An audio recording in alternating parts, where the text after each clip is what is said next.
Hello les grognards, eh bien nouvelle petite vidéo, cette fois sur les cartes de stratégie. Les cartes de stratégie, ça fait partie du corps du jeu, c'est quelque chose de très très important puisque c'est les ordres que vous donnez justement à vos unités. Et puis, comme on est dans une phase où on essaye de jouer ensemble, que ce soit sur Tabletop Simulator, que ce soit dans les parties à deux quand vous jouez avec un pote, les parties solo, et puis on espère bien sûr les tournois qu'on va essayer d'organiser.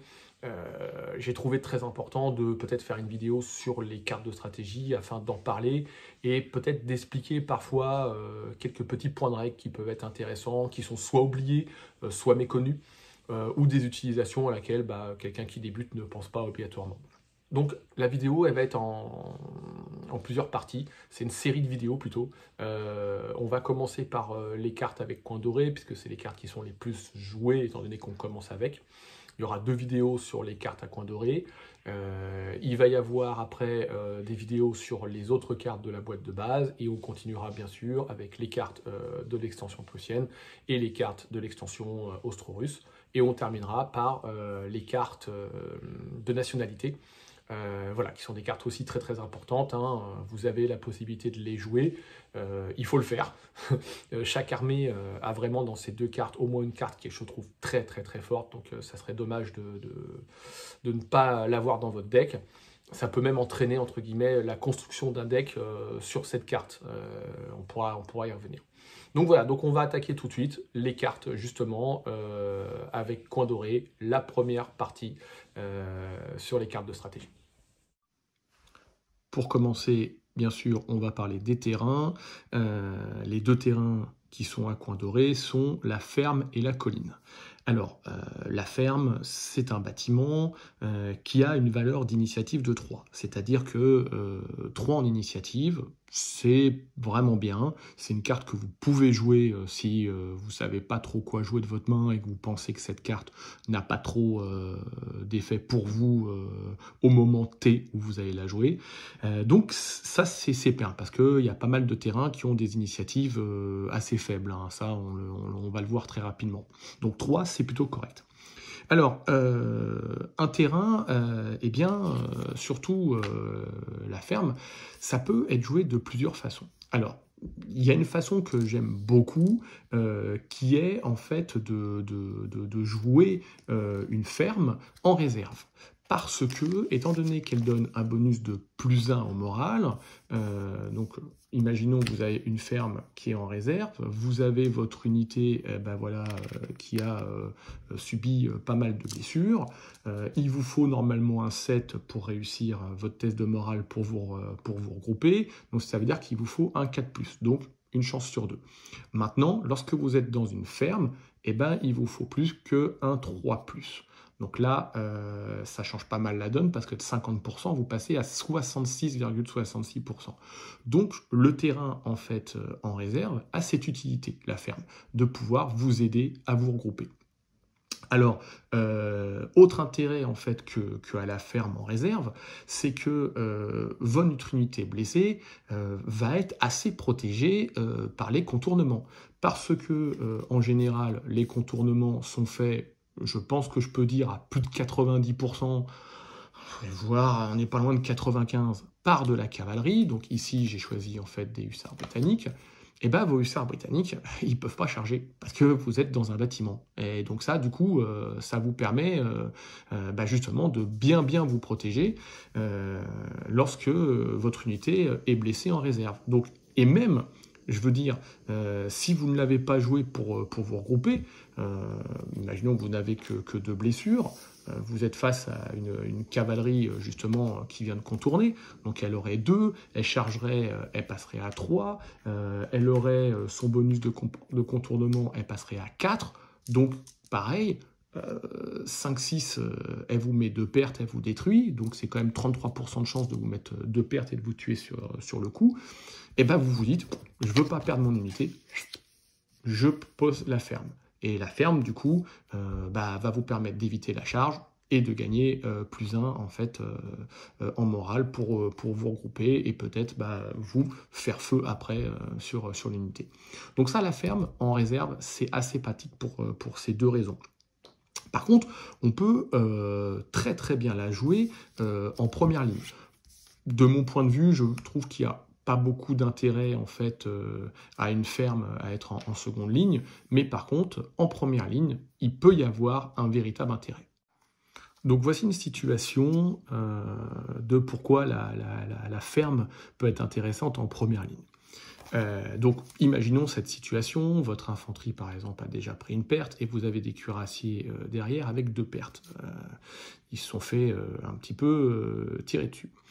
Et vous vous retrouvez face à justement une artillerie anglaise qui serait en seconde ligne et vous vous retrouvez avec une cavalerie qui est juste là. Donc, on l'a vu comme pour la réserve, vous placez en fait votre ferme, ce qui va vous permettre dans un premier temps de mieux tenir cet endroit si vous ne voulez pas reculer ou si vous ne pouvez pas reculer parce que vous auriez des espaces vides.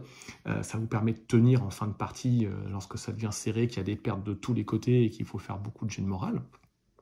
Ça permet, comme on l'a vu, d'éviter de vous faire charger par la cavalerie parce qu'elle ne peut pas rentrer. Mais l'autre intérêt d'un terrain en première ligne, c'est de bloquer la ligne de vue.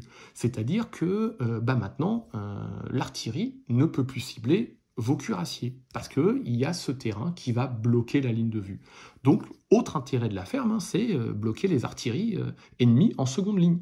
Alors certes, l'artillerie va pouvoir tirer ici, vous vous retrouverez dans une situation avec, il y a de fortes chances qu'il tire d'abord avec son infanterie, et puis derrière, il vous allume encore avec l'artillerie. Vous n'avez pas de bonus de protection, mais par contre, vous allez tenir plus longtemps. Donc ça, c'est l'autre façon d'utiliser les bâtiments. Les bâtiments, ça reste quand même des bloqueurs de ligne de visée, et ça reste des anti-cavaleries, quoi. Alors, bien sûr, il va de soi, je le rappelle, que seule l'infanterie peut être dans un bâtiment, hein, la cavalerie est interdite, et surtout, vous n'avez pas le droit de mettre de marqueur formation étant dans un bâtiment. Vous ne pouvez pas dire je me place en ligne pour avoir un bonus au tir. Non, si vous êtes dans un bâtiment, c'est que vous êtes dispersés dans le bâtiment, certains dehors, certains dedans, d'autres à l'étage, d'autres sur le toit, donc vous n'êtes pas capable justement de garder une formation. Donc vous n'avez pas le droit de le jouer. Et même chose, si vous étiez par exemple en formation et que vous décidez de jouer un bâtiment justement, eh bien on considère que votre unité rentre dans le bâtiment et donc perd automatiquement sa formation. Petite subtilité, c'est aussi une façon d'enlever son marqueur formation si on ne veut pas le garder. Donc voilà, donc la ferme, vraiment très intéressante pour le jet de morale, et puis comme tout bâtiment, permet de bloquer les lignes de vue et les cavaleries. On va parler maintenant de la colline, hein, qui est sans aucun doute le terrain préféré des joueurs, pour son bonus à +1 en tir. Un bonus qui est utilisé, pareil, à un très haut pourcentage par l'artillerie. Très souvent joué en réserve, parce que votre artillerie maintenant est considérée comme ayant 4 en tir, et donc va pouvoir faire feu en fait sur la première ligne adverse, sur les 3 cibles de la première ligne adverse, avec un potentiel de dégâts assez puissant. Donc ça, c'est très simple à jouer. Par contre, il faut étudier la colline, parce que avec sa valeur d'initiative de 2 et le fait de sa puissance en termes de jeu, c'est une carte qui n'est jamais utilisée pour l'initiative. Ce qui veut dire que si vous la gardez trop longtemps en main, vous allez devoir jouer d'autres cartes, et ces autres cartes risquent d'être des cartes qui sont aussi fortes. Donc n'hésitez pas à la placer rapidement pour ne pas vous pourrir votre main. Ensuite, c'est un terrain qui n'a pas le droit d'être placé en première ligne, d'accord? Donc c'est un terrain qui est placé obligatoirement en réserve ou en seconde ligne. Et c'est là que ça devient intéressant, parce que ça permet justement de parler de la colline en seconde ligne. On va la placer, ouais, ici c'est pas mal. Bon, c'est pas mal, ouais. On va faire comme ça. Parce que, une nouvelle fois, vous allez me dire, c'est simple, en fait, mon artillerie monte en seconde ligne, soit parce que elle est menacée par un contournement, et vous n'avez pas envie de perdre votre artillerie, encore moins une unité, soit parce que vous voulez justement agrandir votre angle de tir. C'est-à-dire que à partir de maintenant, ce que vous voulez faire, c'est pouvoir cibler la seconde ligne de l'adversaire. En l'occurrence, peut-être l'artillerie qui est juste là, pour faire un duel d'artillerie qui serait à votre avantage. L'adversaire lancera +3, vous lancez à +4. Il a une chance sur 6 de vous tuer d'un seul coup, vous 2 chances sur 6. Ça, on connaît. Mais par contre, il y a un autre intérêt, c'est d'utiliser la colline par une petite combo d'infanterie, artillerie à cheval que je vais vous montrer. Vous avez votre artillerie à cheval qui est en réserve et vous avez votre colline. Le classique, ça serait de la placer dessous, vous faites un tir à 3. Mais comme c'est une artillerie à cheval et que vous avez monté, mais que vous ne pouvez pas la placer en première ligne, eh bien vous la placez en seconde ligne. Vous préparez le fait de tirer. Vous êtes artillerie à cheval en plus, donc lorsque vous activez, vous montez en seconde ligne et bim, vous faites feu immédiatement avec 3 en tir. Donc ça, c'est l'utilisation classique. Hein. Je sais qu'il y a des joueurs qui le font. Par contre, un truc qui est très peu fait, et c'est là qu'on va pouvoir enchaîner sur une autre carte qui sont sur les cartes de tir et sur une carte en fait qui est sous-estimée, mais véritablement, moi je fais des dégâts monstrueux à mes adversaires qui me disent tout le temps que j'utilise cette petite combo lorsque j'arrive à le faire, c'est en fait la carte tir lointain. Alors, tir lointain, c'est quoi? C'est une carte qui a 3 d'initiative, donc c'est plutôt pas mal. Et c'est une carte qui dit que vous pouvez en fait cibler une de vos artilleries qui serait en réserve pour tirer à 4 cases au lieu de 3, ou une de vos infanteries, justement, qui serait en seconde ligne pour tirer à 2 cases, en subissant un malus de -1. Donc la petite subtilité, elle est là. C'est que vous êtes dans un déploiement qui est comme ceci. Vous avez l'infanterie en seconde ligne, vous avez votre artillerie à cheval que vous venez d'arriver, vous avez peut-être gardé votre colline en main parce que vous êtes vicieux comme la perfide Albion, même si c'est un exemple français. Et donc ce que vous faites, c'est que vous placez votre colline en seconde ligne pour préparer justement la montée de votre unité, mais vous, avec votre infanterie, vous jouez tir lointain. Du coup, vous avez +1 en tir par la colline, -1 par le tir lointain, et là, votre adversaire, il ne s'y attend pas, vous pouvez lui placer un tir sur une unité de sa première ligne. Et ça, souvent, lorsque, prenons l'exemple des hussards britanniques, ils auraient 2 pertes, peut-être c'est à lui de jouer ou c'est une fin de tour, il ne s'attend pas à ce que vous puissiez, je vais dire, tirer pour X raisons, hein, même si, imaginons, l'artillerie, elle n'est pas là, il ne le sait pas, elle est cachée, donc il n'envisage pas un tir d'artillerie, et bien là, vous pouvez dégommer une unité. Dans ma vidéo contre mon ami Seb de la Vortex, il y a un moment, je ne sais plus à quelle minute c'est, mais il se sauve de perdre grâce à, en fait, en plaçant un terrain qui bloque une ligne de vue, hein, parce que j'étais en train de placer justement, de pouvoir faire un tir lointain avec mon artillerie qui tirait à 4 cases pour toucher une unité blessée derrière, et ben là c'est la même chose, c'est très dur à voir, voire pratiquement impossible. Cette colline en seconde ligne combinée à tir lointain, ça peut vraiment faire un effet dévastateur, surtout sur les unités très blessées, ce qui arrive très souvent sur les unités qui ont 3 en cohésion et qui ont déjà 2 blessures.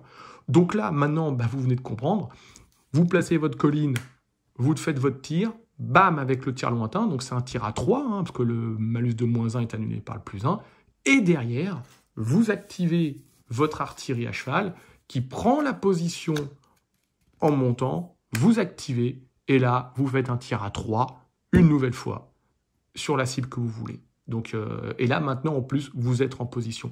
Donc, il y a justement cette très belle combinaison de colline et tir lointain qui est très souvent oubliée, qui est pas jouée, quoi. Donc, d'ailleurs, le dessin de la carte, hein, c'est des bons vieux riflemen qui sont assez parfaits. Et ça, Votre infanterie, justement, sur une colline en deuxième ligne avec tir lointain, ça peut vous apporter la victoire en fin de tour parce que l'adversaire ne le voit pas.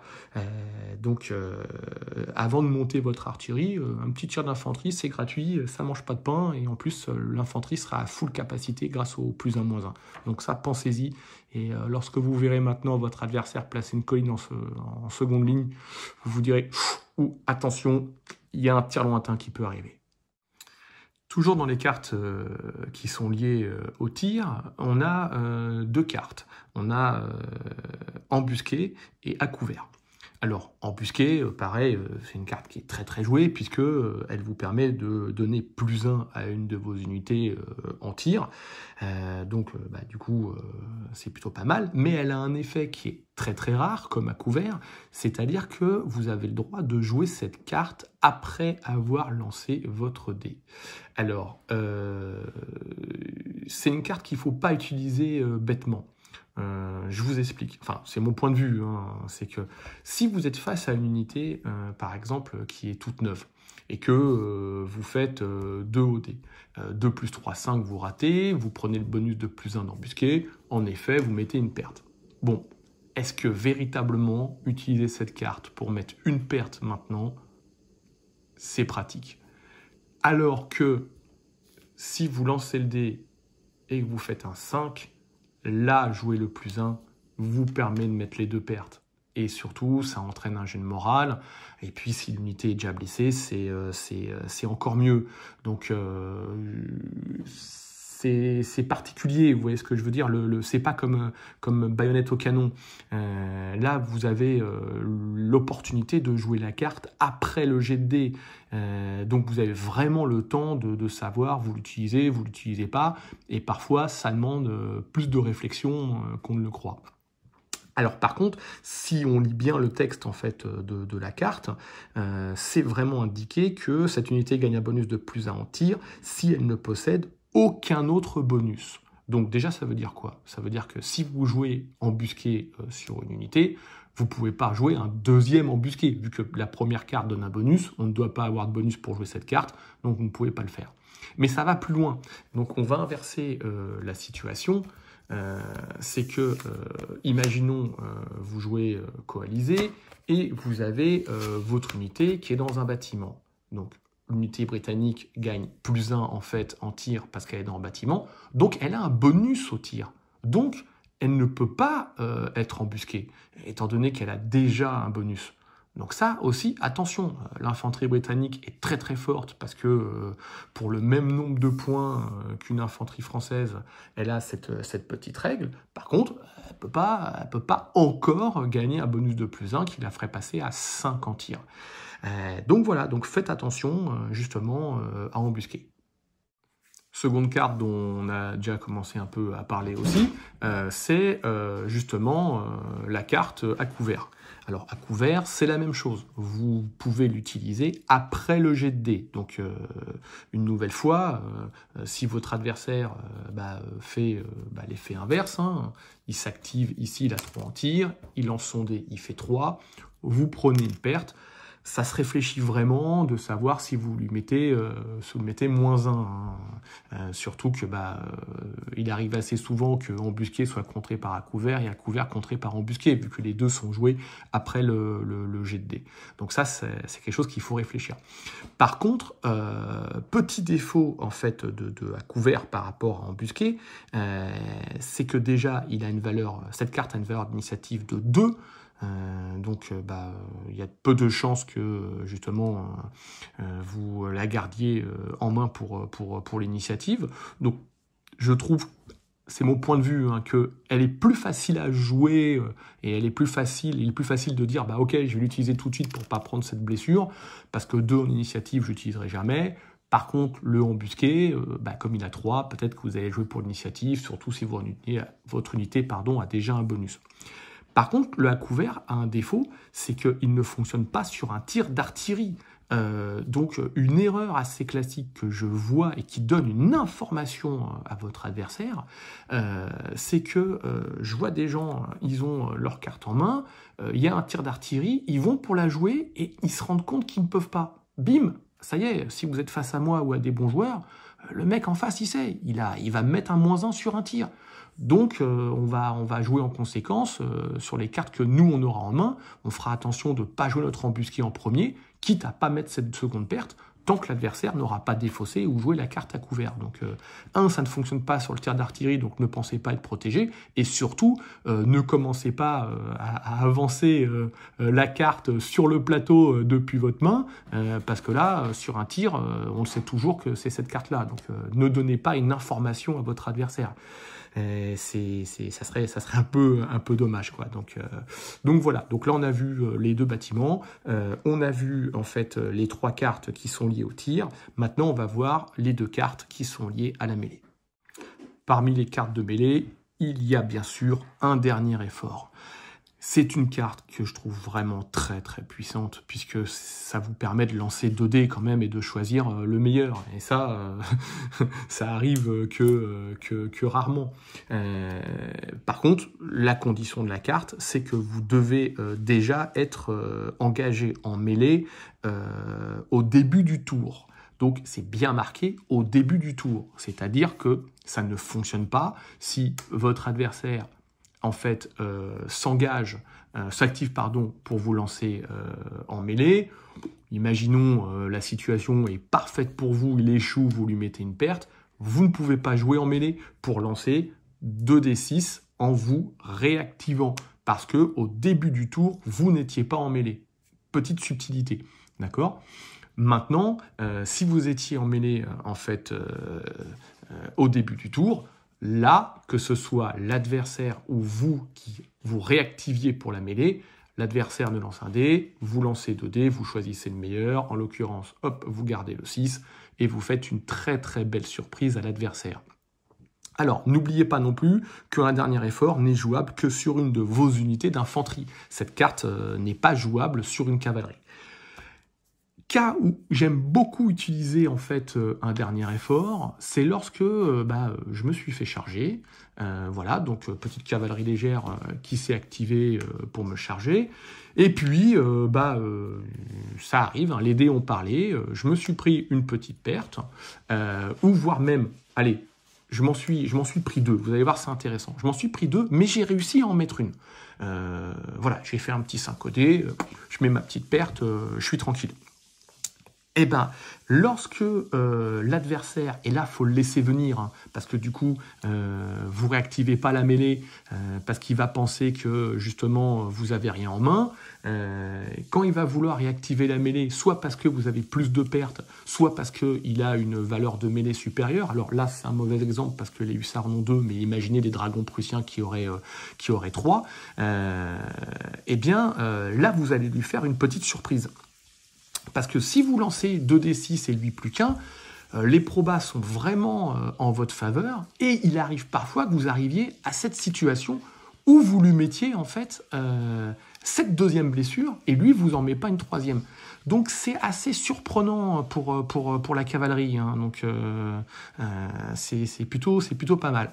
Par contre, double défaut de la carte, ça ne fonctionne que sur une infanterie, et donc ce n'est jouable que si vous étiez en mêlée au début du tour.